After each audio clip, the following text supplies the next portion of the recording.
सत साहेब, बंदी छोड़ की अपार दया से, अपार कृपा से हम लगातार उनकी अनमोल वाणी पे विचार करते आ रहे हैं।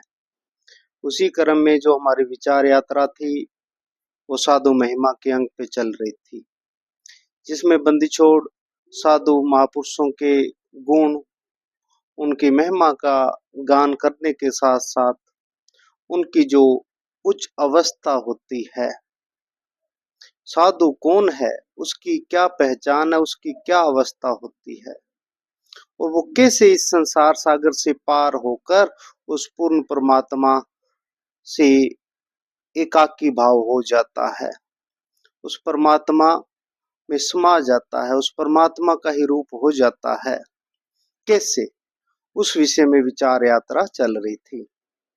महाराज फरमान कर रहे हैं, गरीब स्वर्ग सलेमा बाद है त्रिवेणी के घाट, आगे अगम अगाध गत सरवर नहाए आठ। कहते हैं स्वर्ग सलेमा बाद है त्रिवेणी के घाट। त्रिवेणी किसको कहते हैं?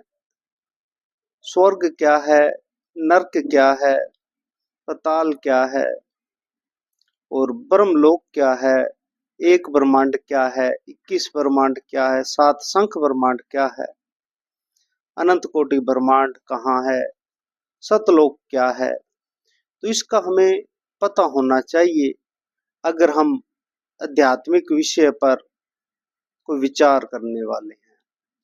अगर हम इस यात्रा पे जाना है तो हमें पता होना चाहिए। जो आमतौर पे माना जाता है, जो साधारण शब्दों में कहा जाता है, और जो देखता है और जो जितनी गहराई में जाता है उतना ही फिर उसको अलग अनुभव होता है।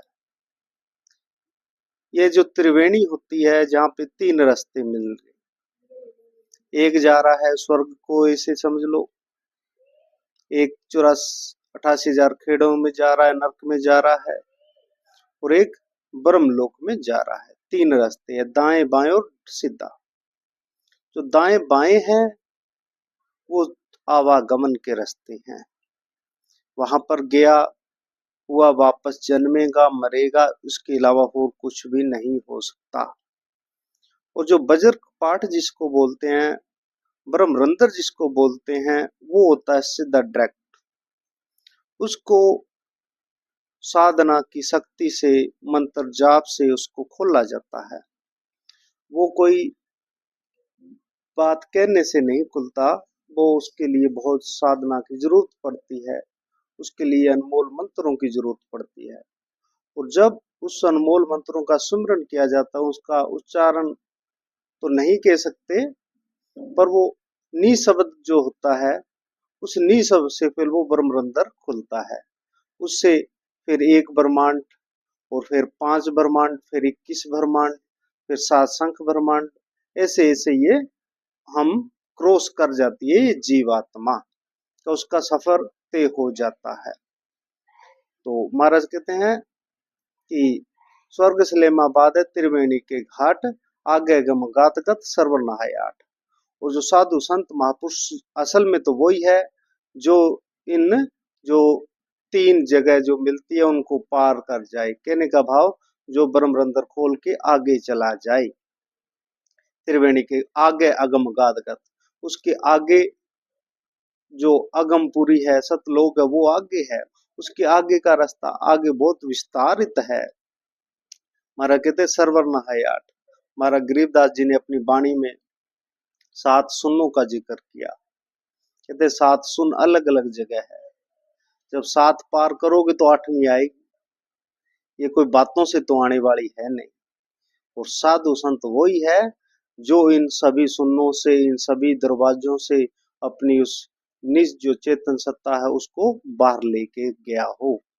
फिर महाराज कहते हैं, गरीब संत सरोवर हंस है, भक्षण करे विचार, पोह वासना जो रहे, राई रिंचक भार। संत सरोवर हंस है, भक्षण करे विचार। कहते हैं, महाराज ने उदाहरण दी कि जैसे हंस होता है, सरोवर के पास रहता है, पर भक्षण करे विचार, वो पर खाता बहुत सोच के समझ के विचार करके भाव। महाराज कहते हैं एक जगह कि हंसा बुगला एक सर, हंस और बुगला एक ही सरोवर के घाट में है, दोनों दिखने में भी एक जैसे हैं। वो तो हंस जो होता है वो मोती चुगे, और वो जो होता है मच्छी का काल होता है। कौन? बुगला। बुगला होता है वो मच्छी खाता है, और हंस सिर्फ सीप मोती ही खाता है। वो विचार करके खाएगा। इस संसार में इसी तरह जो सब कुछ है, और जिसने विचार है, जिसके अंदर विवेक है, जिसके अंदर चिंतन है, वो सिर्फ उन्हीं को ही अपनाएगा, उसी चीज को आगे लेके जाएगा जहां से उसका उद्धार हो, जो उसके लिए अच्छा हो। जैसे हंस विचार करके खाता है, और इस दुनियादारी में जो संत होता है वो भी ऐसे ही विचारवान रहता है। महाराज कहते हैं बहु वासना जो रे राई रिंचक भार। राई का कोई वजन नहीं होता, बहुत हल्की होती है, और उसका जो है, जब वो किसी चीज में डाली जाती है तो उसकी एक अलग ही रूप, अलग ही टेस्ट कह लो, सुगंध कह लो, एक अलग ही अपना मौजूदगी दिखा देती है।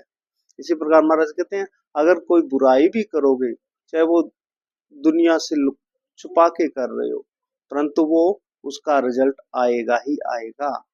महाराज कहते हैं गिरसाद कमल मद वासना ऐसा हल्का रंग, मेल मनोरथ ना रहे निर्मल धारा गंग। इसी प्रकार महाराज कहते हैं कि जैसे कमल के अंदर सुगंध होती है, सुगंध फैल जाती है, और जो भंवरा होता है वो उसमें सुगंध के कारण उस फूल में प्रवेश कर जाता है, और वहां पर कभी कभी वो फंस भी जाता है। महाराज कहते हैं ऐसा नहीं फंसना है, उससे पार जाना है। मेल मनोरथ ना रहे निर्मल धारा गंग। और जैसे गंगा में अविरल धारा, निर्मल धारा बह रही है, और उसमें कोई गंदे नाले का पानी भी गिर रहा है, तो वो भी जब गिर गया तब वो गंगा ही है। जब तक वो उस गंगा में नहीं मिला तब तक वो नाला है। बूंद है, जब तक गंगा में नहीं पड़ी तब तक वो अलग है, जब गंगा में मिल गई तो वो गंगा जल हो गई। इसी प्रकार महाराज कहते हैं कि उस परमात्मा में मिल गया, जो परमात्मा में भेद हो गया, वो परमात्मा का रूप हो जाता है। फिर महाराज कहते हैं ग्रीवसाद संगत हर भक्ति बिन कोई ना पावे पार। महाराज कहते हैं कि बिना संतता के, संत वस्त्रों से नहीं, जो उस परमात्मा की भक्ति नहीं करता वो संत नहीं है। जो भक्ति करता है वो गृहस्थ में भी संत है, और संन्यास में भी वो संत है। साध संगत हर भक्ति बिन कोई न पावे पार। उस परमात्मा का जो अमर लोक है, अमर स्थान है, सिर्फ और सिर्फ वही पा सकता है जो भक्ति करता है। निर्मल आद अनाद है गंदा सब संसार। वो पवित्र लोक है, बहुत पावन लोक है, उसके अंदर किसी प्रकार की वासना वाला जीव प्रवेश नहीं कर सकता।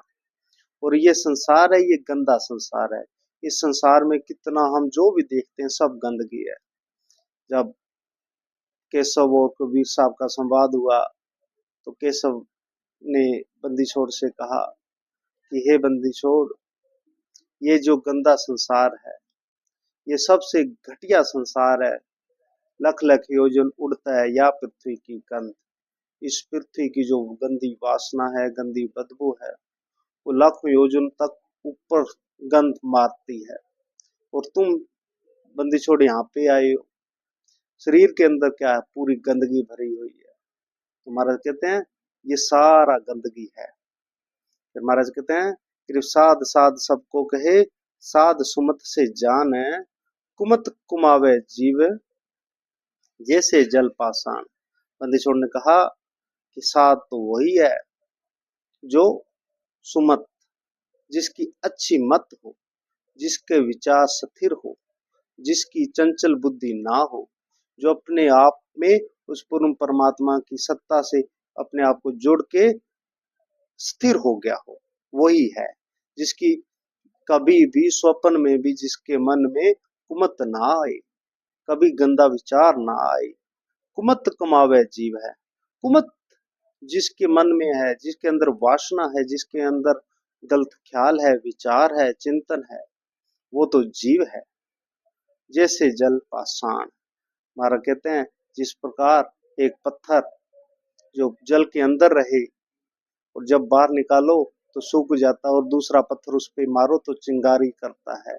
इसी प्रकार अगर कोई कुमती जीव है, चाहे वो संतों वाले कपड़े पहन ले, वेशभूषा कर ले, पर उसकी जब भी मौका मिलेगा तो वो वैसे ही चिंगाड़ी निकालेगा, वो कभी पार नहीं हो सकता। महाराज कहते हैं जो जल में पाषाण है, भीजत नाही अंग, चकमक लागे अगन है, कहाँ करे सत्संग। ये उसको जैसे पत्थर को बार, महाराज गरीबदास जी कहते हैं कि जो लाख वर्ष जो है पत्थर पानी में पड़ा रहे, फिर भी उसके अंदर जो है पानी नहीं पहुंच सकता, और जैसे बाहर निकालोगे वैसे उसके अंदर आग ज्यों की त्यों ही बनी रहेगी। इसी प्रकार महाराज कहते हैं कि हर एक की जो वासना है, हर एक का जीव का जो ख्याल है, वो ही उसको है कि वो संत है जहाँ संसारी।